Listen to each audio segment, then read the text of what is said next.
Hey guys, what's up and welcome to What's Your Angle podcast. Here we talk about life, relationships, and mental health.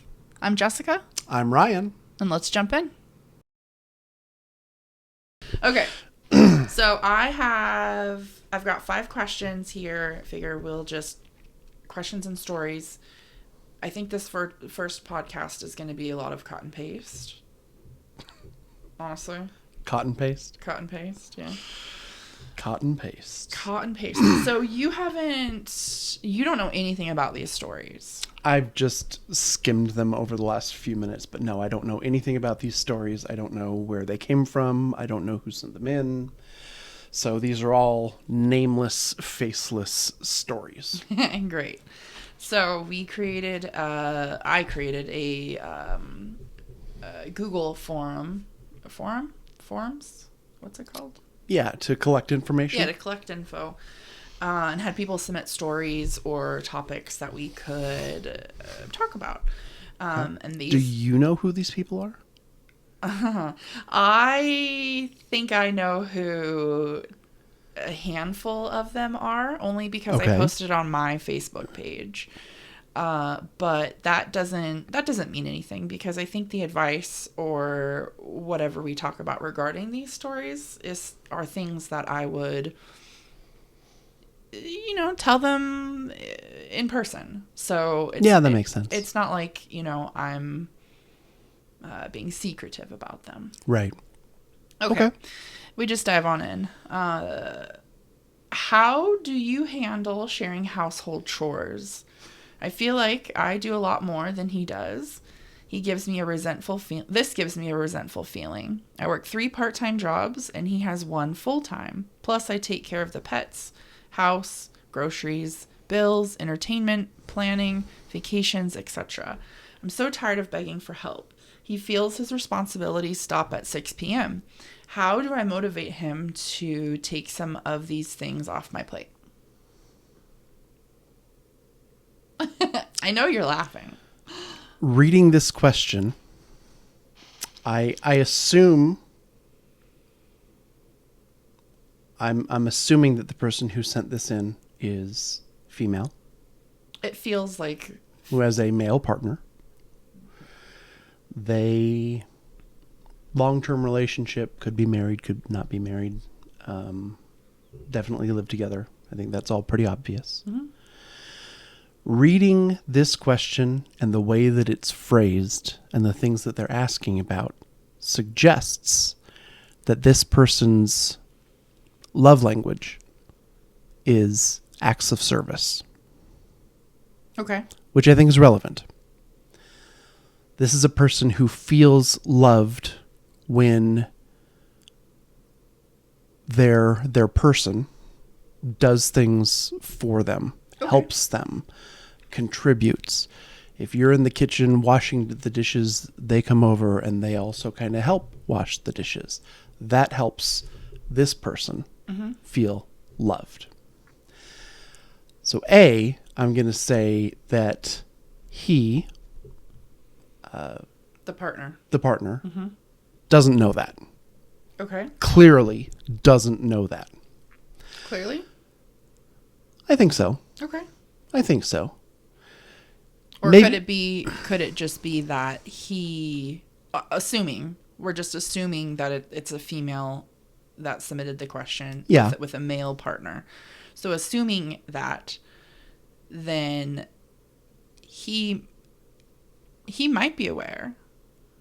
And it just doesn't know how to reciprocate or handle that or give her what she needs, assuming this is a male-female relationship. Sure.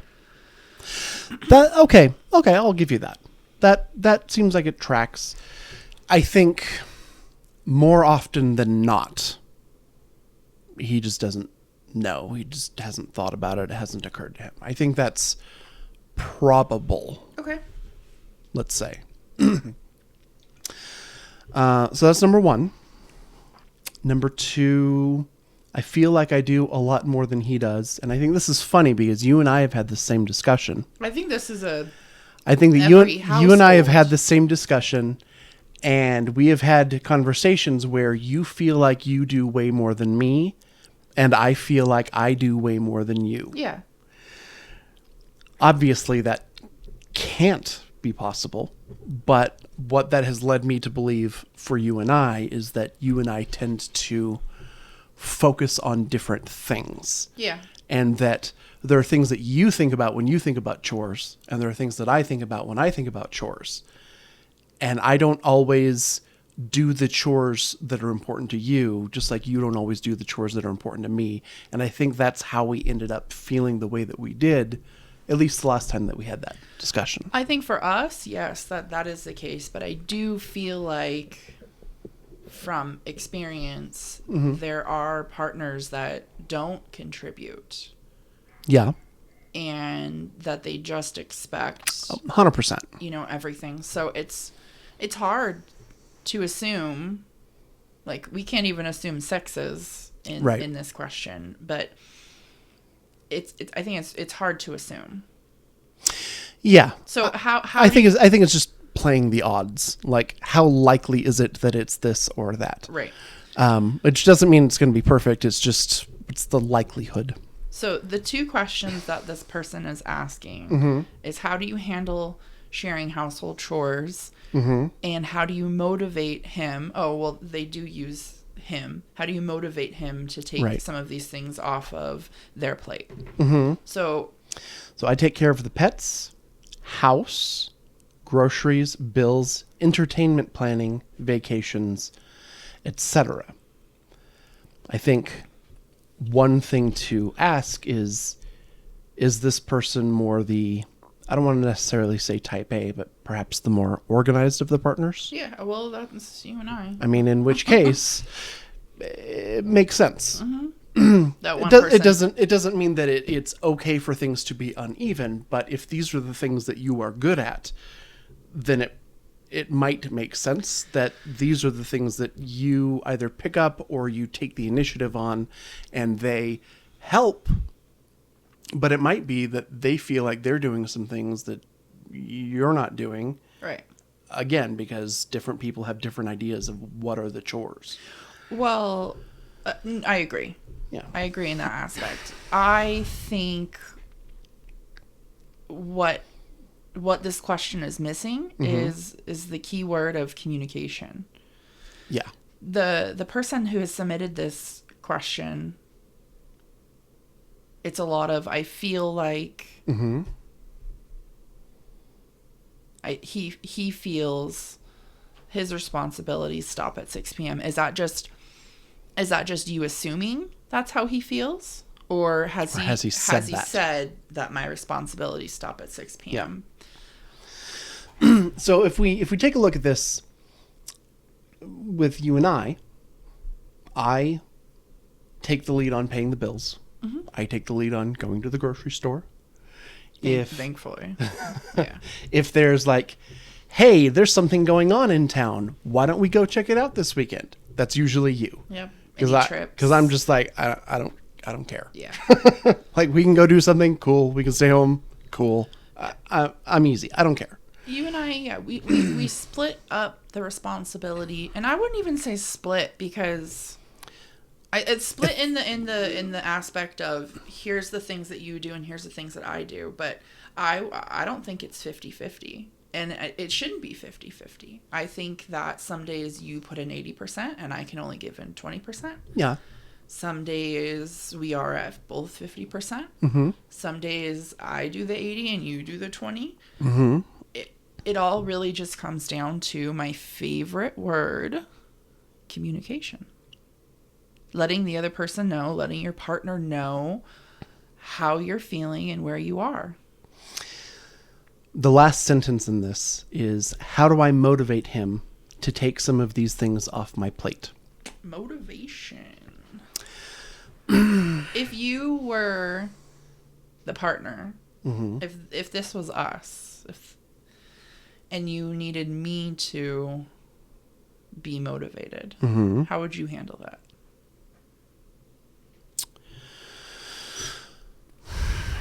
So, one of the things that I learned very young. It was one of the things that my dad very specifically tried to teach me. And of all the things that he tried to teach me, that's probably like the one thing that really stuck, is you cannot change anybody but yourself. And sometimes that sucks. Yeah. Because you're like, why won't they be different? And we're laughing because we know what that feels like. Yeah. You cannot change anybody but yourself. You can change how you feel. You can change your perceptions of the situation. You can change what you do and how you respond. Mm-hmm.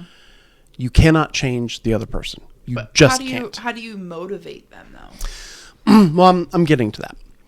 But I think that's the first thing that you have to understand. You can't change the other person. The other person has to be willing to change themselves. Right. How do I make them be willing? Well, you just missed the point. You just missed the point. Yeah. So, in what I would consider a healthy relationship, you should be able to sit down and say, yo, this is how I'm feeling. These are some examples of why I feel this way. This is my perception of your situation. You say, my perception is that you believe that your responsibilities are done at 6 p.m. Is that actually true? Or have I just made an assumption? Mm-hmm. Right? So getting clarity on that and listening to him and what he has to say and what he thinks. It could also be, either this is working for both of you or it's not working for both of you. Yeah. Ideally, I'm assuming you want to get to a place where things work better between the two of you rather than just saying what we have between us isn't working, so let's just call the whole thing off. Right. Presumably, you're trying to do the first thing before resorting to the second thing. I think in that case, have that conversation. Let them know how big of a deal this is. Yeah. Communicate, yes. But how to more specifically communicate is let them know how you're feeling. Let them know what your perceptions are and why the things that have happened that have caused you to form those perceptions, and let them explain and let them talk. But also, you may need to lead the conversation with, this chore situation is not working for me. It's not working for me. Right. And something has to change because the current situation is unsustainable. I can't be doing this for the rest of my life. That's not going to work. Right. So understanding that, yes, there is a problem, which doesn't just mean, hey, you're the problem and you have to change, because you can't change anybody but yourself. No, but you can. But identifying. Yeah. These are some things that are or are not working. What are your thoughts on this? Well, I understand that, or no, I don't understand that. It feels like this or that. Right. And, but these are the things that need to change. And also saying, I feel loved when you help me do these things. Like, that's how I feel love. And the best way for you to show me love is to help me with some of these things. When you see that I'm starting on the dishes, or you see I'm working on dinner, or you see whatever. And it might not even necessarily be, can you do it instead of me? Although it might be. But other times it could simply be, can we do this together? Right. And that eases the load for the one person, while the other person has a chance to kind of, lift up and elevate and do a little more. And it will help the person who sent this in to feel like loved and understood and listened to and appreciated and things like that. Absolutely.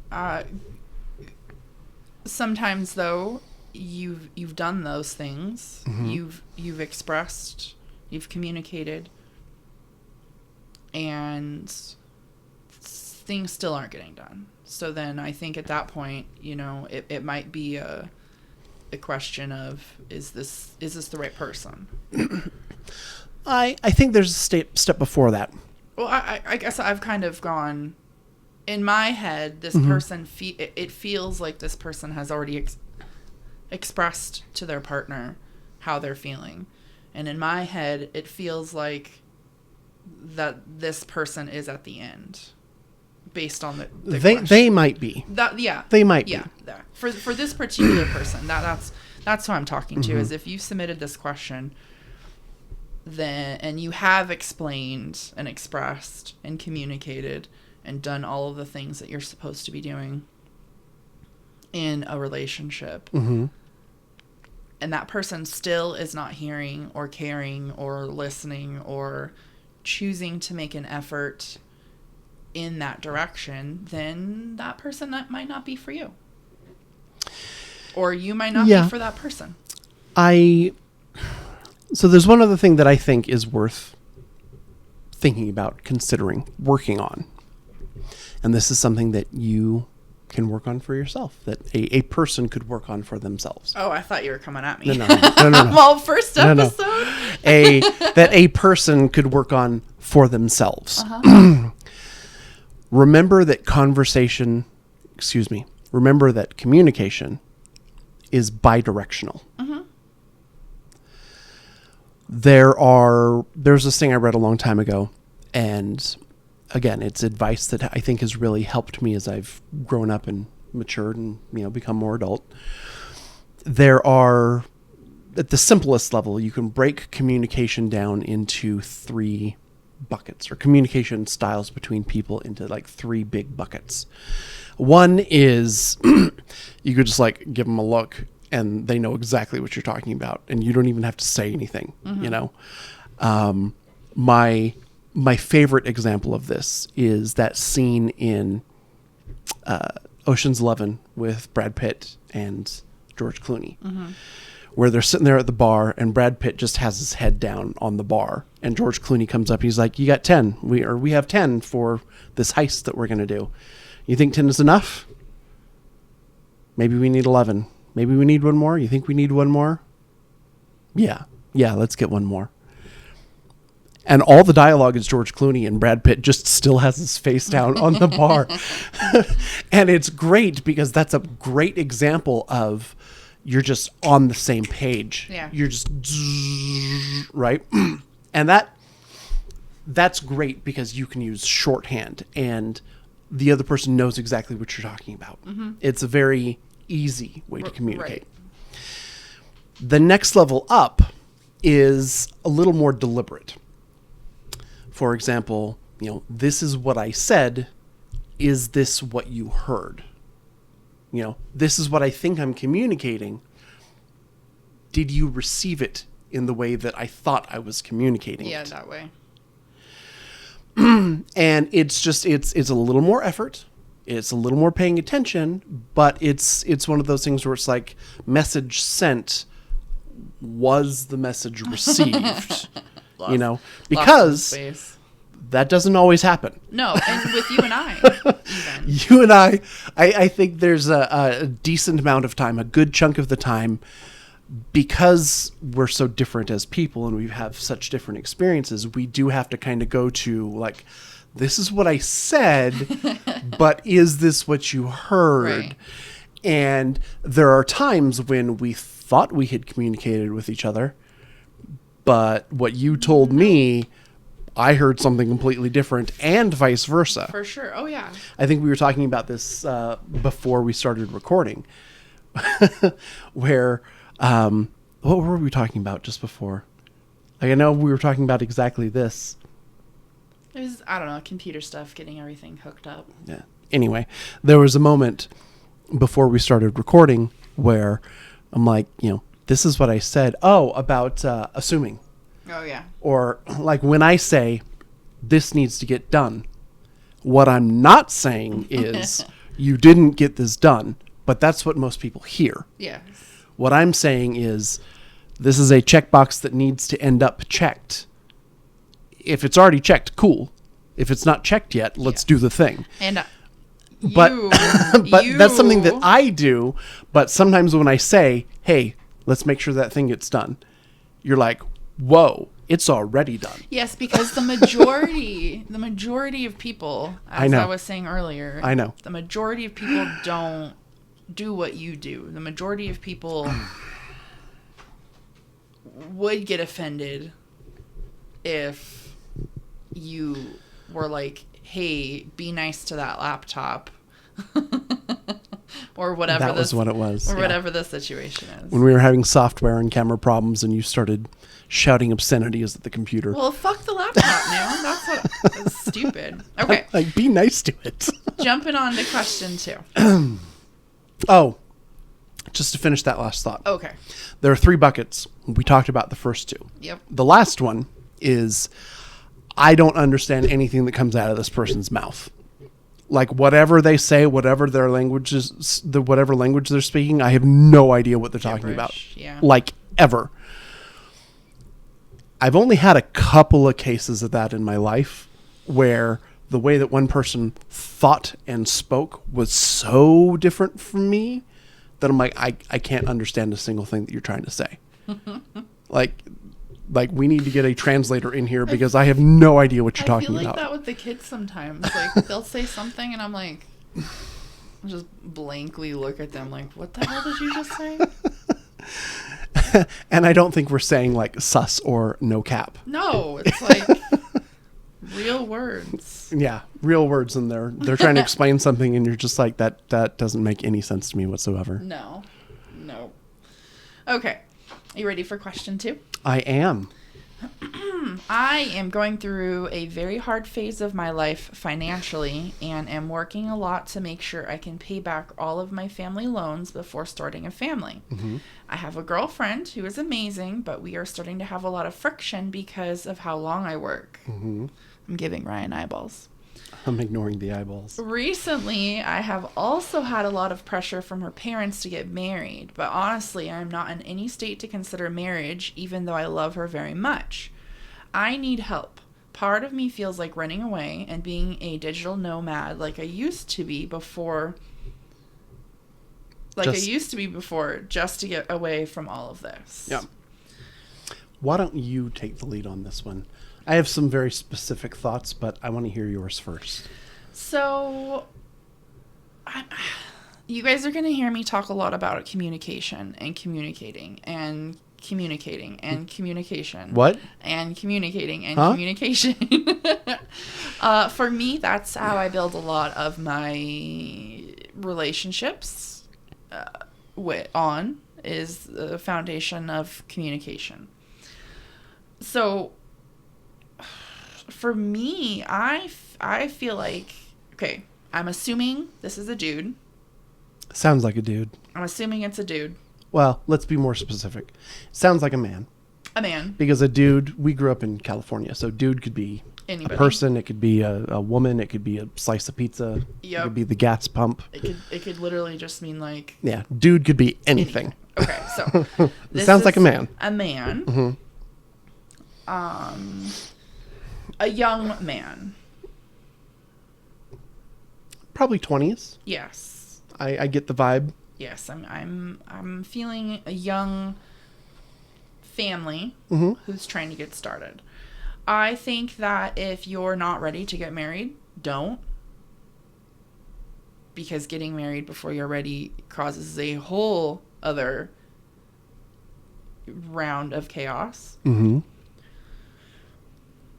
I think that your girlfriend sounds amazing. Your girlfriend sounds caring. Mm-hmm. And I think maybe if you were to have a communication, if you were to have a talk with her and let her know how you're feeling, then it feels like your girlfriend would be understanding and sympathetic towards the situation. And honestly, your girlfriend might even be feeling the same thing. From the parents? As far as maybe not wanting to get married right away. Okay. Or something similar to that. As far as your girlfriend having friction towards you because you work long hours, let me just tell you that it's hard being in a relationship with somebody who does work long hours, because Ryan works. What? Yes, you work. What are you talking about? Well, we both do when we're in the Grove. But you, I think it's noticed more because you work from home. Okay. So when 5 o'clock, 6 o'clock hits and I'm expecting to spend some time with my man, you're still upstairs tapping away on the keyboard. So I've had to learn to be flexible and communicate how I'm feeling with my husband, because I understand that there are some days that he needs to work early or work late. But maybe you and I have a date planned that night, or we've got friends in town or something. So what I usually like to do at the beginning of the week is be like, hey, just a reminder, Thursday we've got dinner and we need to leave the house. That's why you do that. At 4 o'clock. Yes. We need to leave the house at 4 o'clock. Got it. So that comes on Monday. It comes on Tuesday. It comes on Wednesday. And it comes several times on Thursday. Yeah, that's legit. But you need it. I feel like you need it. You get the work that I do is very mentally consuming. Yeah. And I have a lot of responsibilities, and there are a lot of things that are on my plate. And while I do my best to juggle and prioritize, balls get dropped. There's just sometimes there's just a lot going on. Which is fine, because if we go back to question number 1, as far as responsibilities and things go, I've taken on the responsibility of being the clock, being the reminder, being awesome, being the, hey, just a reminder, hey, just a reminder. So that works for me. But I feel like if you're not ready to get married, dude, don't wait. The digital nomad comment hits me in my soul, because I feel like every day I'm trying to convince Ryan to move to Greece or Mexico or somewhere and just let me sell jewelry down by the beach, and he can do his work from home in whatever bungalow office we have. So, like, I feel that digital nomad comment. But running away from your problems won't solve anything. So no. I think that's my take. Yeah. My take is very similar. You said right here, honestly, I am not in any state to consider marriage, even though I love her very much. Yeah. That is legit. And that is, cut away everything else, that is the truth. Yeah, right there. If you are not ready to get married, look at me. If you are not ready to get married, do not get married. It's a whole thing. It's a whole extra responsibility. It's not just a piece of paper, even though it is just a piece of paper. They're a slight tangent. Yeah. You? There are two completely different things that we in America call marriage. Two completely different things. We have one word for it, but they're two completely different things. Okay. One is the relationship between two people. Yes. Or if you're in a throuple, 3 people, right? Or more. Or whatever. Yep. That is a marriage, in that is the relationship between two people, is you have made a commitment to each other or others, whatever that looks like. Yeah, a commitment. You've made that commitment. You're there. You're in it. You're not going anywhere. You're not planning to go anywhere. That is the commitment of marriage.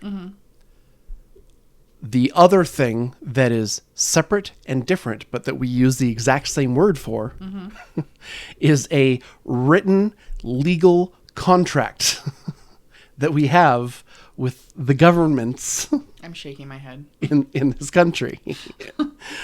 Those are two different things. Yes. We have one word for it. To some people.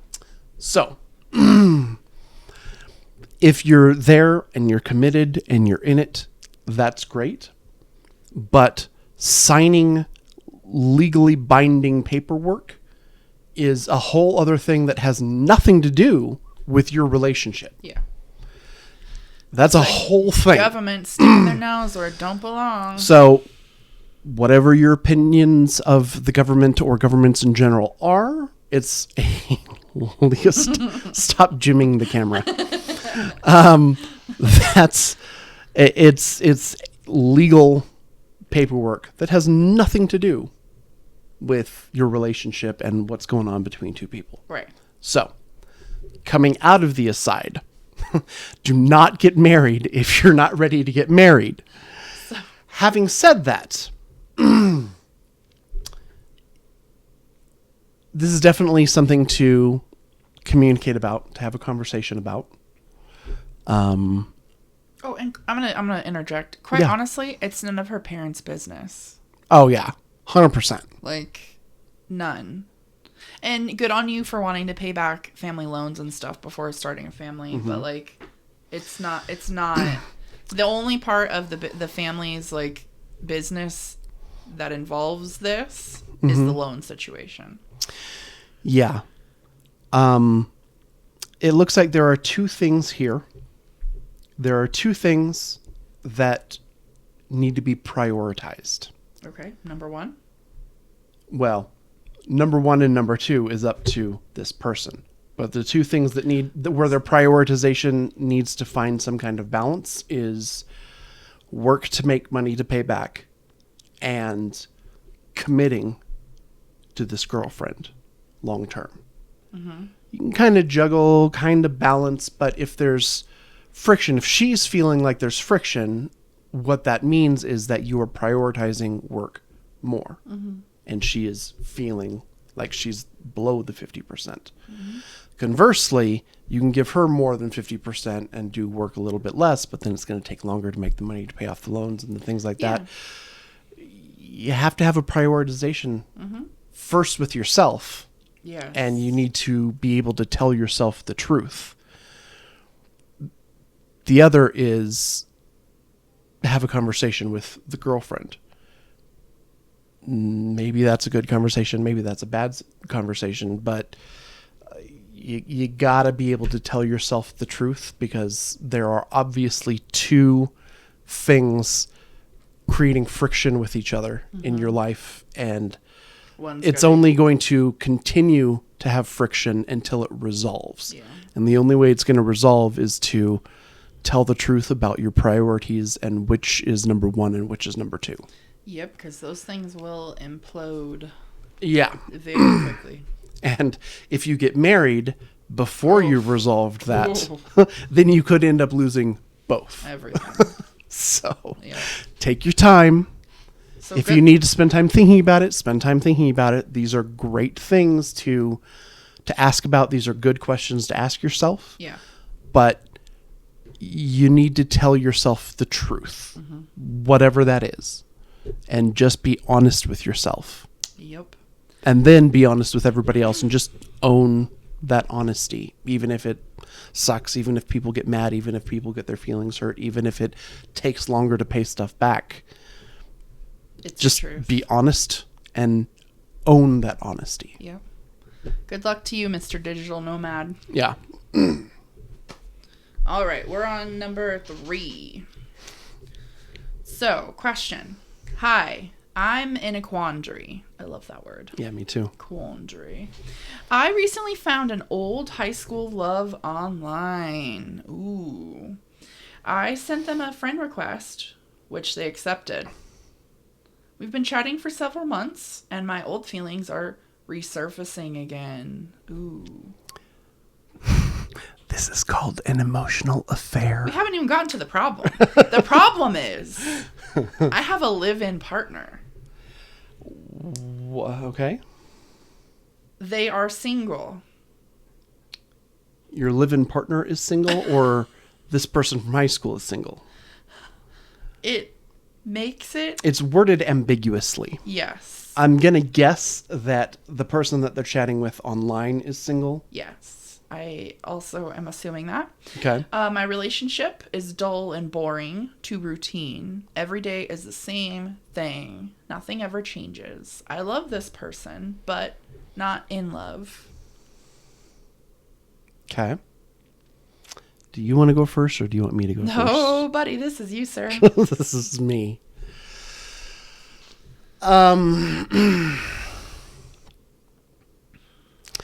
I think the first thing to do is tell the truth that this is an emotional affair. That's what it is, straight up. I think that if everybody has different reasons for being in the relationships that they are. It sounds like what you really have is just a roommate. Yeah. That's what so I guess the first question that I have for you is, do they know that they're a roommate? Have you had that conversation? Have you defined anything, or have you just left it ambiguous and unclear and unspoken? Have you communicated? What? So I think that's one of the first things to think about. There are people who are trapped in loveless marriages who, if you have the means and the wherewithal, get out of that relationship and find a relationship that you're actually happy in.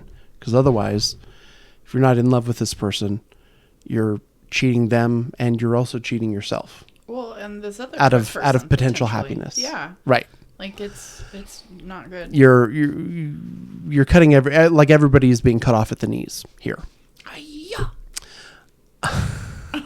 That should be like a soundboard right? We thing. need one. Like one of the old Slim Shady tracks. Uh-huh. So those are some of the first things.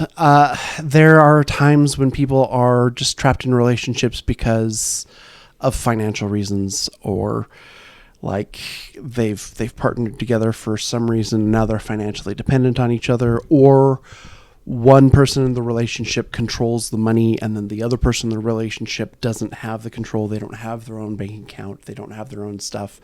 This doesn't sound like an abusive situation where it's like, I make the money, so it's my money and I will give you some stuff, but I can take it away if you misbehave. Because that's a more abusive type of relationship. Think that would have been said in the question. Yeah, I didn't get that from this. I just wanted to identify that and then recognize like why we're setting it aside. This doesn't sound like that kind of situation. No. What it sounds like is just maybe you've just kind of been together for a long time and you kind of pool your money together to pay the bills, but there's not really anything there. Yeah, the fizzles. I think it would be very easy to stay there. Well, yeah, of course. I think that's the path of least resistance, is just to stay there and not do anything about it. Mm-hmm. But you're also losing out on love. You're losing out on a lot of these other things. You're losing out on self-independence, You're losing out on that. You're losing out on a lot of other things. That's not something that I would choose for myself. Right. That's not something that I did choose for myself. Or rather, there was a time in my life where I decided to choose something different and made a change in my life. Vague. Where you love a person, but you're not in love with that person, and you make the call to end what you have. Yeah. It doesn't mean that, caring about that person necessarily stops, but there's just not anything romantic there anymore. And I think it's important to recognize that and then make the changes in your life that you need to make so that you can open the doors to love and a future and happiness and things like that. But if you're not willing to rock the boat, you're not going to get what you want. No, not at all. Is it my turn? It's your turn anytime you want your turn. I think that old high school loves are dangerous.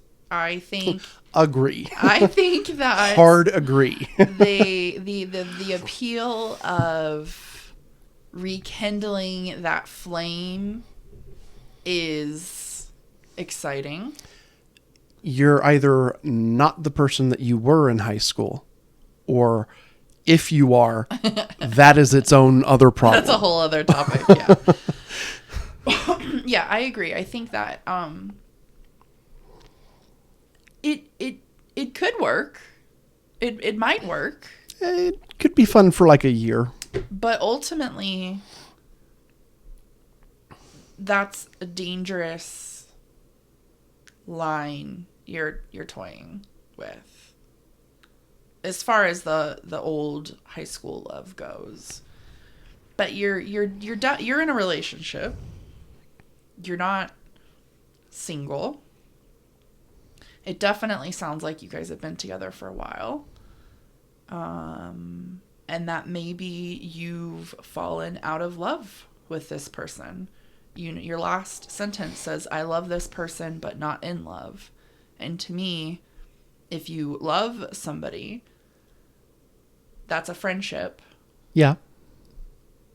/ family members. Yeah. If you are in love with somebody, that's your spouse.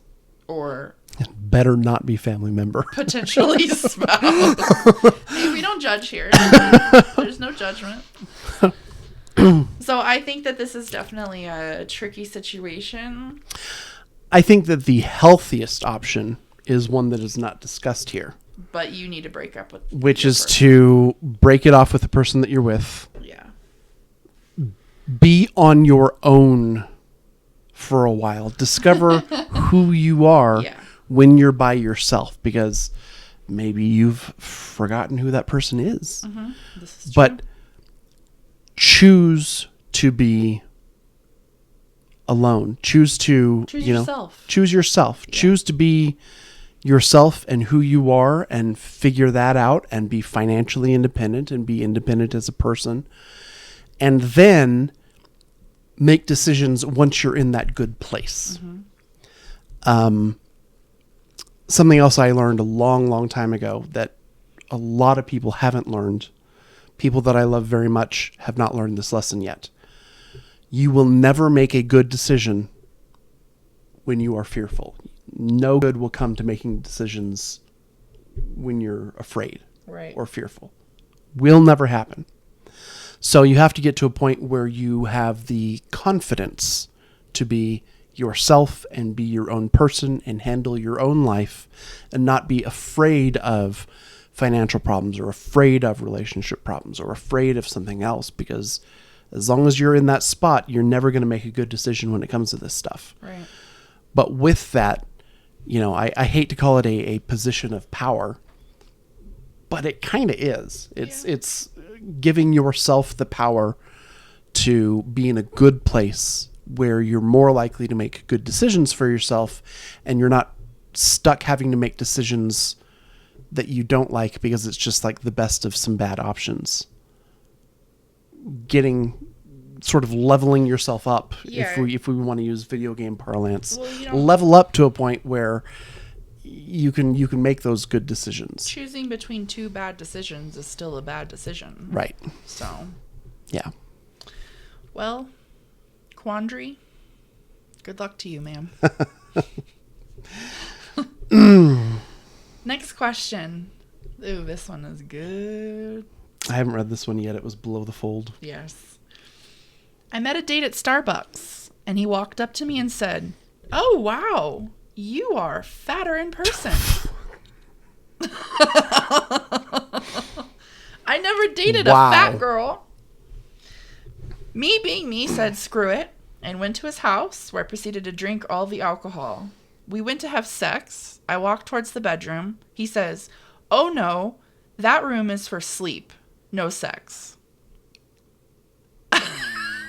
I'm just reading the story here. Ryan's giving me eyes. Apparently, he used his spare room for that.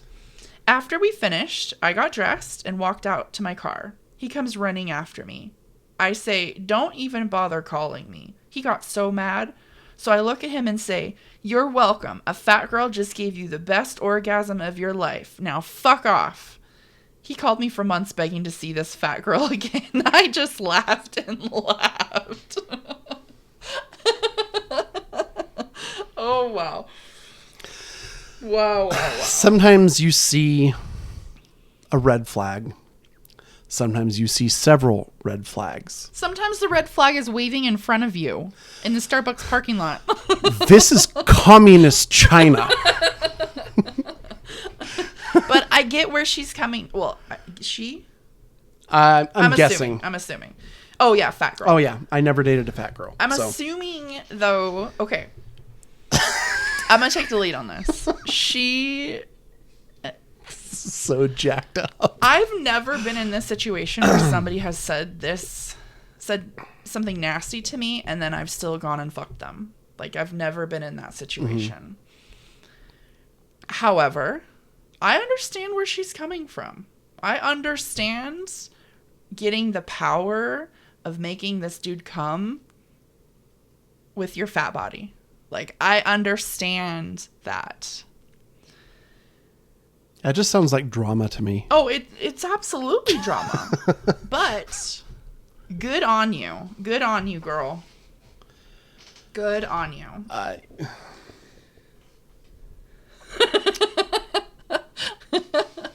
It's a hard... But weight is such a hard thing for the majority of people. Mm-hmm. Your appearance... And then pairing that with dating, you are on vulnerable island. Mm-hmm.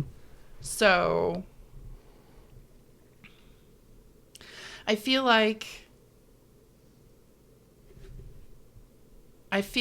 it's she did what she could to kind of get back at him, more or less.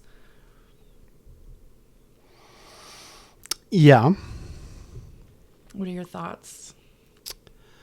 Have you ever had sex with somebody just to spite them? To spite them? Yes. No, not to spite them. That's not who I am. Well, that's not who you are currently. I don't know, that to spite someone? I don't think that's who I've ever been. No, I'm not saying that. I'm just saying you being a young, horny teenager or young man running around. You never had like a little spite fuck? A little get back at you? I cannot say that I have. No. Oh, good. Okay. No. I haven't either. Don't even want to know. Don't even want to know. That's episode 3. So there have been times in my life when I was interested in just dating, just going out and just having fun. Mm-hmm. And other times in my life when I'm like, I'm looking for something, mm-hmm. you know? And this person either is or isn't that.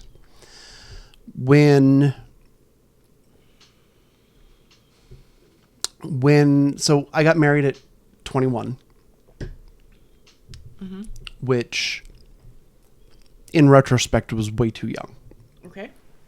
So I spent my 20s being a husband and a father. Mm-hmm. And then when I was 31, I got divorced and had to enter the world of dating again, post social media, post dating apps, and in my 30s. Ew. Which is a much harder way to date. Mm-hmm. You know? And there are dates when I went on where they were fine, but there was just no spark. There were people where I'm like, maybe they're kind of cool. I could maybe see something kind of going this way, but either they were looking for something different or I just didn't get that vibe from them. Because, when you're dating in your 30s, I think there's a meme or I've seen online where dating in your 30s is just like, are we going to do this or not? Right. And it's outside with the moving truck. And it's kind of very much like that where, I was 35, had a good job, making good money. I was a single dad. I've got 2 kids, and I'm like, I'm not here to mess around. Like, either there's something here or there's not. That made me think of the name of our podcast. What's your angle? What's your angle? Yes. Which we'll explain in coming episodes. We'll explain later. Having said that, there are other times where it's just like, you know what? I'm out having fun, and this is just going to be a fun night. And that's all it was ever meant to be. And that's cool too. 7 years later. I'm not saying anything. That's cool too. But as far as this goes, we're like, you go on a date and he's like, wow, you're fatter in person. I never dated a fat girl before. But then he also proceeds with the date. Yeah, like they both did. Yeah. And for me, I'm just like, why would you do that? Yeah. No, I am not. I am no way am I down for that. No. But they went ahead and they both proceeded with the date, and she went and I proceeded to drink all the alcohol. I mean, it's like like that character in Parks and Rec. I don't remember if you've seen that or not, but the guy, like the stoic guy with the mustache. Mm-hmm. You know who I'm talking about? I can't remember his name right now, or I can't even remember his character's name. But he walks into a restaurant and he's like, I want all the bacon and eggs that you have. And the waitress is like, all right, cool. He's like, no. What I think you heard me say was give me a lot of eggs and bacon. What I said was give me all the eggs and bacon that you have. And here she says, I proceeded to drink all the alcohol. I mean, probably. That's just... We went to have sex. Still, after all this, I walk towards the bedroom. He says, oh, no. Oh, no. No. That is for sleeping. No sex. Not for sexy time making. Have you ever come across that where there's a room? Okay. The only time I have come across, this is going to out me. Sorry, Mom.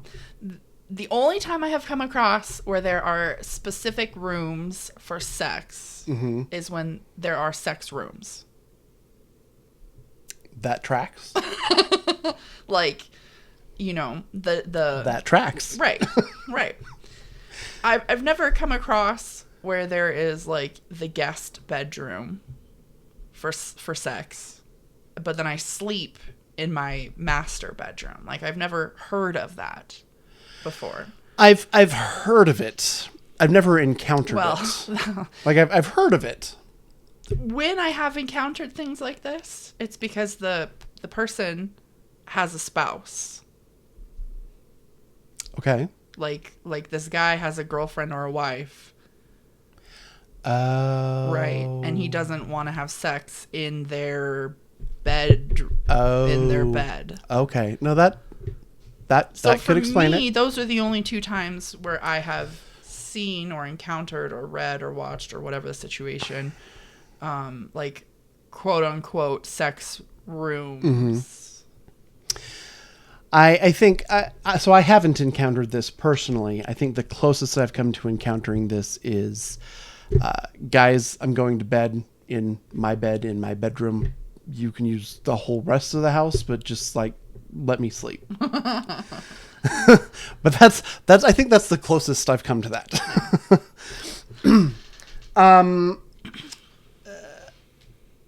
Yeah. So after we finished, I got dressed and walked out to my car. He comes running after me. I say, don't even bother calling me. And he got so mad. I mean, he started out by saying, wow, you are fatter in person. Well, he found out what that fat girl can do. Now she's like, don't even bother calling me. And he got so mad. This is a very stupid man. Yeah, well, there's a lot of things. This is this is unintelligent. This is just a stupid man. Yeah, well. So I look at him and say, "You're welcome." Misspelled your. You're welcome. Where is my welcome? A fat girl just gave you the best orgasm of your life. He called me for months begging to see this fat girl again. I just laughed and laughed. Yeah, this is just a lot of spite. This is super petty. Hey, if you're down for petty, cool. Like this is your jam. We're down for petty. Me, I have a very low tolerance for drama and bullshit and pettiness. Very low tolerance. Mm-hmm. So for me, like, if I went to go on a date and they're like, wow, you're fatter than I expected, I'd just be like, see ya. May I have some dessert, please? And I would just leave right then. Oh, I would order all kinds of shit. Sorry that happened to you, Starbuck. That's all I can say. Starbuck. Oh, yes. Starbuck. Mm-hmm. Okay. You're welcome. Cool. You're welcome. I was like, wait, Katie Sackhoff? Like, no. All right. We are at the last question for today. I'm just reading this for the first time. Yes. Well, a story, more or less. All right. Let me read this one. Yeah, go for it. I went on a date with a guy who cried the whole time we had sex. Which is okay. There's nothing wrong with that. Afterwards, he felt so guilty that he called his ex right in front of me to tell her that he just had sex with someone else. That is not okay. I told him to get out and never contact me. Oof. So I feel like this person who submitted the story did really one of the only things that you could do in this situation.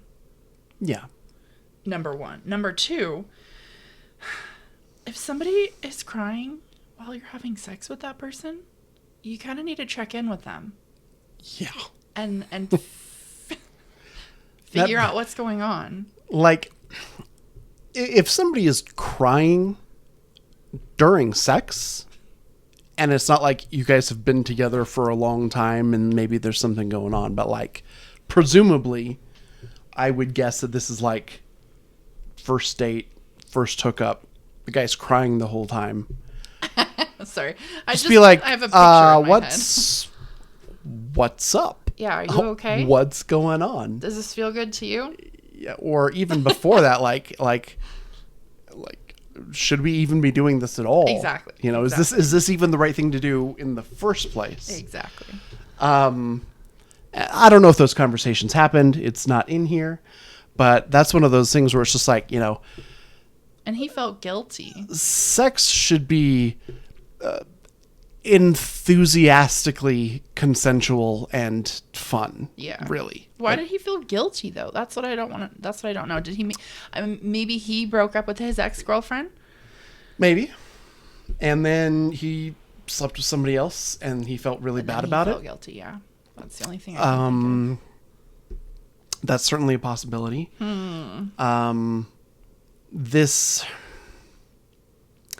Sometimes there are situations where you sleep with somebody and you know that sleeping with that person is a mistake, and you just kind of feel gross and dirty about it. And yeah, but then you grab your clothes and you like head home afterwards. You don't necessarily sit there and cry about it. You don't cry about it, and you don't call your ex in the bed while you're still there. Yeah, that's. Dude. Did he excuse himself to the bathroom at least? Like, I'm picturing him sitting on the edge of the bed and the girl's just laying there and he's like crying, calling his ex. Yeah. This guy, is a hot mess. Mm-hmm. Choo choo. That's a hot mess express. This guy is a hot mess. So being an engineer, being somebody who has run projects before as a project manager, You run some trains? being somebody who has been a hiring manager trying to find the right people, the first question that comes to my mind is, okay, this was obviously a disaster. Mm-hmm. How do I change how I pick the next guy so that this doesn't happen again? Well, I mean, I think this situation is a little... Like that's how I'm thinking. You can't predict if somebody's going to break down crying. No, but you can be like, do you have any recent exes that you feel bad about? Maybe talk about some of that stuff like at dinner beforehand, or just kind of set some ground rules ahead of time. Like, this is what I'm expecting. I'm expecting you to like enjoy this enthusiastically and not cry the entire time. Like maybe just set some ground rules. Or something. I mean, I feel like there are any number of things that could be done to just reduce the likelihood of this happening again. It's never going to be perfect. There's no such thing as perfection.